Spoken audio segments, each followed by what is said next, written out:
All right, hello, wine-drinking people. Time for more of what I've had to drink yesterday, and another funny named distributor with a funny name popped in a week ago here. Crafty Wines. So we got bootleggers, we got Crafty, and what next? I mean, I don't know. There's like 400 small distributors in the state of Florida. And these guys, tell you what, some pretty good wines here for these Crafty folks.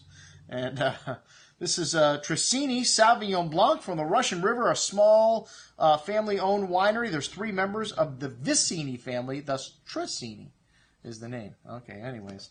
They used to sell their grapes, so they started making their own wine since 2004. Get a bit of kind of peppery, kind of green pepper spice there, green herbal notes to the nose, green apple and melon fruit there, hints of briny kind of minerality notes there as well. Very distinct style of Sauvignon Blanc here. I don't think you're going to guess this is any other variety. You get that strong grassy component. Kind of a mouth-puckering finish, which we like about Sauvignon Blanc. Leaves the tongue salivating for food. Very good juice at $16.75.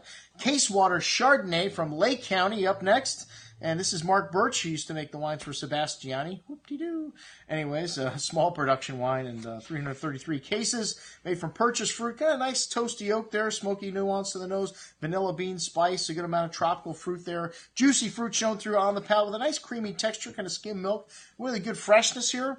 A hint of lightly toasted oak spice. A very good little Chardonnay at $19. And then the good stuff. The Fort Ross Pinot Noir sea slopes from the real Sonoma coast out there. Fort Ross Seaview is the new AVA out on the Sonoma coast. They got 5 different clones that go into this wine, and Jeff Pisoni is making the wines unfined, unfiltered. This cuvee is their entry level, only 1,250 cases produced, 100% French oak, only 20% new though, so you do get a little bit of spice to the wines on the nose. You notice that oak, but a good amount of blackberry, black raspberry fruit also, some smoky notes, some dark spice, pretty violent floral notes. Really nice complexity on the bouquet here, and a good amount of that spice showing through on the end on the finish, with a silky smooth texture and a lot of fruit here as well. Nice freshness. Some tannins here, but this wine's still young, 2011 vintage. And then the 2009 Fort Ross Vineyard.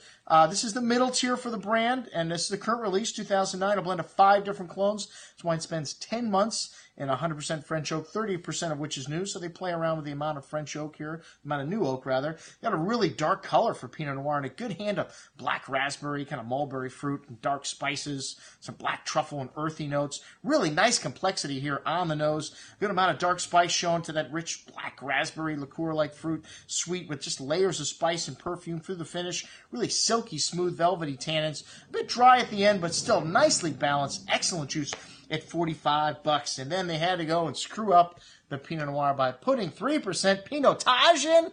Who the heck blends Pinot Noir? Especially with Pinotage of all things on this earth. You don't want to put in good Pinot Noir. Please, Pinotage. Anyways, 500, I guess they're from South Africa. 515 cases produced of this wine. Got a hint of that burnt rubber in there. A little bit of that banana from the Pinotage. And it just got worse. You know, I tried these wines the second day. And you didn't notice it as much in the first day. But the second day really stuck out like, just something that didn't belong there. Anyways, $39. Some people might find this wine redeeming. But to me, Pinot Noir is about Pinot Noir. And nothing else. Not Pinotage especially.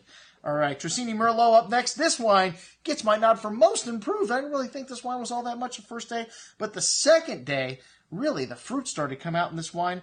Really a little bit of some fresh earth and herbal nuance to the wine that was just really strong the first day, but you really start to notice that plum and cherry, berry fruit come out the second day, some cedar and tobacco spice, really smooth and round. That loamy note, it's the earthy note still there with the herbs, but on the second day, man, the fruit really started to show in this wine. Definitely, you want to open this wine up and decanter it.